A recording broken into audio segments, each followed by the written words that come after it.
Hello everyone, welcome to Pragya empower studies. हमारा topic चल रहा है अध्याय 4 द्विघात समीकरण। इसकी प्रश्नावली 4.2 हम सॉल्व कर रहे हैं। इसका क्वेश्चन 4 हम कर रहे हैं। देखिए, दो क्रमांकगत धनात्मक पूर्णांक ज्ञात कीजिए जिनके वर्गों का योग 365 है। ठीक है, तो स्टार्ट करते हैं। हाँ, दो क्रमांकगत यानी एक के बाद एक, धनात्मक यानी प्लस साइन वाले, पूर्णांक में ना तो दशमलव वाला होता है। देखिए, पूर्णांक में जिसमें जैसे 2, 4 इस तरह से पूर्ण अंक, दशमलव वाली संख्या नहीं होनी चाहिए और फ्रैक्शन नहीं होनी चाहिए और निगेटिव वाली भी नहीं होनी चाहिए, है ना। तो वो हो जाएगी दो क्रमांकगत धनात्मक पूर्णांक। तो स्टार्ट करते हैं। माना जो चीज हमको निकालनी होती है हम उसको मान लेते हैं। तो माना दो क्रमांकगत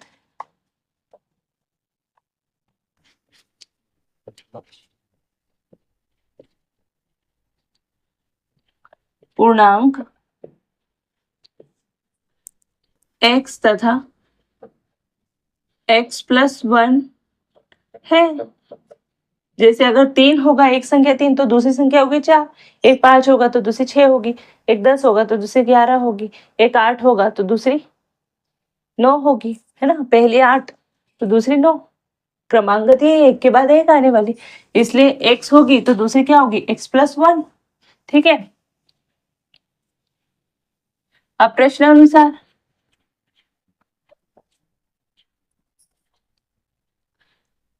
जिनके वर्गों का योग 365 है, यानी ये जो दो धनात्मक पूर्णांक है इनके वर्गों का योगफल कितना है, 365।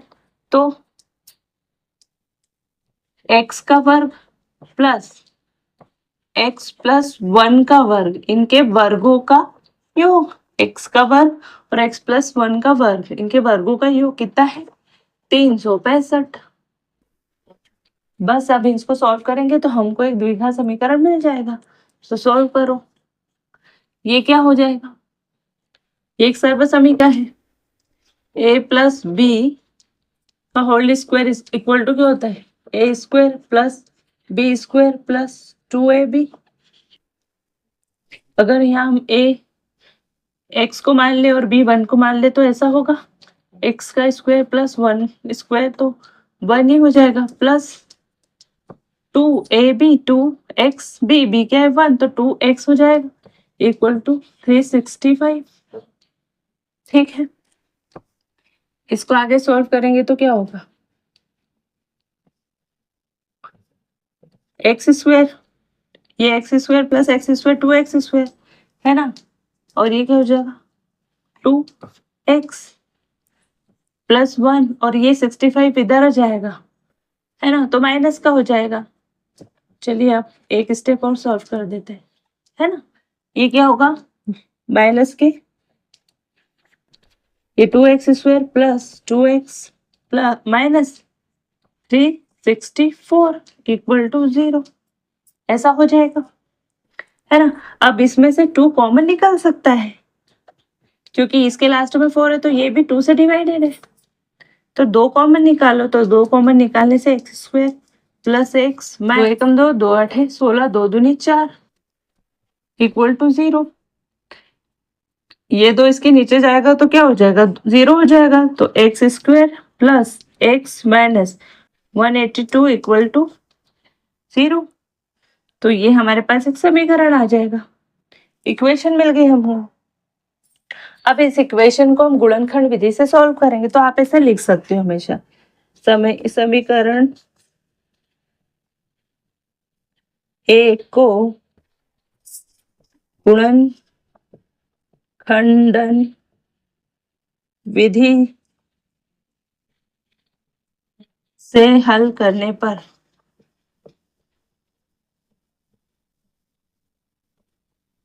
अब इसको गुणनखंड विधि से हल करेंगे, है ना। तो गुणनखंड विधि से हल करते हैं तो हम क्या करते हैं, जो अचर पद होता है उसका मल्टीप्लाई ये प्रथम पद में करते हैं, जिससे हमको घात पता पड़ती है समीकरण की, है ना। ठीक है, तो इसका और इसका मल्टीप्लाई करेंगे तो x² में 182 का मल्टीप्लाई करेंगे तो ये आ जाएगा। इसको हमने लास्ट लेक्चर में तोड़ा था, है ना, डिवाइड करा था, गुणनखंड किए थे इसके, तो आया था 13x और 14x, इन दोनों का मल्टीप्लाई होता है 182 और इनको जोड़ो तो 27 आएगा, लेकिन घटा दोगे तो क्या आएगा, x आएगा। यानी 14x में से 13x घटा दो तो आपको मिल जाएगा x। तो हम ये इस x को की जगह लिख सकते हैं 14x माइनस 13x, तो ये हो जाएगा x square plus 14x minus 13x। जब प्लस का साइन होता है तो ब्रैकेट लगाने की नीड नहीं होती, जरूरत नहीं है कि ब्रैकेट लगाओ। अगर ये जो मध्य पद है उसके आगे प्लस का साइन है, प्लस का चिन्ह हो तो यहाँ पर ब्रैकेट लगाने की जरूरत नहीं है, पर माइनस का साइन हो तो ब्रैकेट लगाना और फिर अगली स्टेप में ब्रैकेट को सॉल्व करना। ठीक है, तो आप क्या करेंगे, इसका और इसका जोड़ा बना लेंगे, पेयर बना लेंगे, और पेयर बना के क्या करेंगे, कॉमन निकालेंगे। तो ये जोड़ी में से कॉमन क्या निकलेगा, x, क्योंकि दोनों में x है, यहाँ भी यहाँ भी, तो x प्लस 14।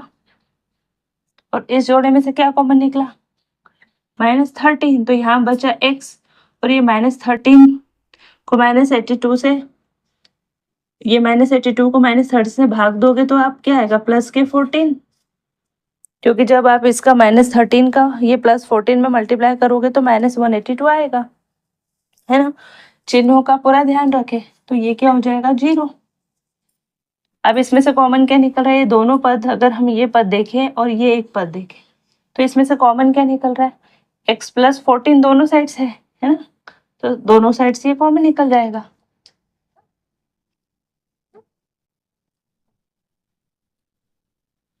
तो x, इसका आधा हम यहाँ सॉल्व कर देते हैं, x + 14 कॉमन निकला, यहाँ से x + 14 कॉमन निकला तो यहाँ बचा x -13, x -13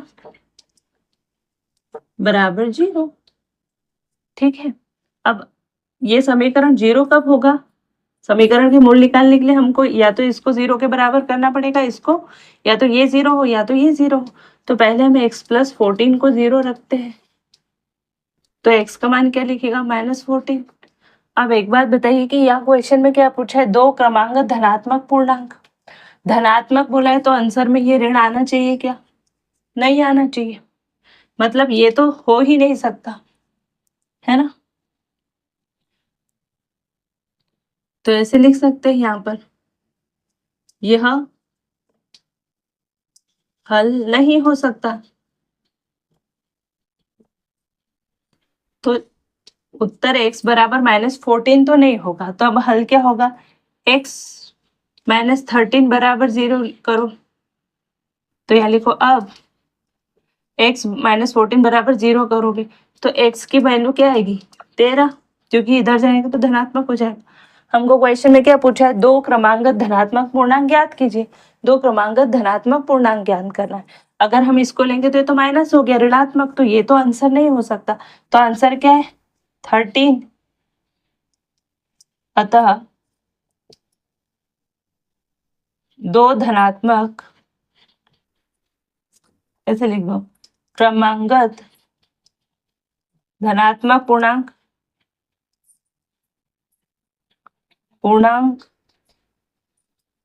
क्या हो गए, x बराबर 13 तथा x + 1 बराबर क्या होगा, 14 होंगे।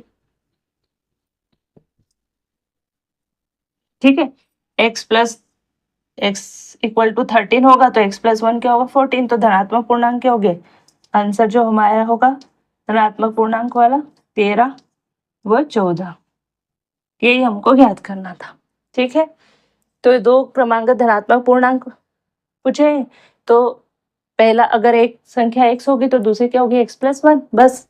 और फिर क्या बोला है, दोनों का वर्ग का योगफल, दोनों का वर्ग करो, इसका भी वर्ग इसका भी वर्ग, और योगफल करो, कितना 365, बस इसको सॉल्व कर लो। ठीक है, सॉल्व करने के बाद x का मान आ जाएगा, क्योंकि धनात्मक पूर्णांक बोला है तो ये जो x का मान माइनस में आया है, ऋणात्मक आया है, इसको हम आंसर नहीं मान सकते, है ना। अगर ये धनात्मक होता तो 14-15 आंसर बोल सकते, बट ये तो माइनस में है, माइनस में है, इसलिए ये आंसर नहीं होगा। तो हम इसको +1 भी करेंगे तो क्या, कोई मतलब नहीं है, तो आंसर क्या होगा, x माइनस 13 इक्वल टू 0 करो। तो x का मान अगर 13 आ गया और ये धनात्मक है तो अगला धनात्मक पूर्णांक क्या होगा, 13 प्लस 1, क्योंकि x प्लस 1 हमने माना था, x यानी 13 तो x प्लस 1 यानी 14। तो हमारे दोनों धनात्मक पूर्णांक होंगे 13 व 14 होंगे। तो आई होप ये क्वेश्चन आपको अच्छे से समझ में आया होगा। अच्छा लगे तो वीडियो को लाइक कीजिएगा, चैनल पर नए हैं तो चैनल को सब्सक्राइब कीजिएगा, वीडियो को शेयर कीजिएगा। कोई भी इशू हो मैथ से रिलेटेड तो कमेंट बॉक्स में कमेंट कीजिए। मिलते हैं नेक्स्ट वीडियो में, तब तक के लिए जय हिंद जय भारत, थैंक यू।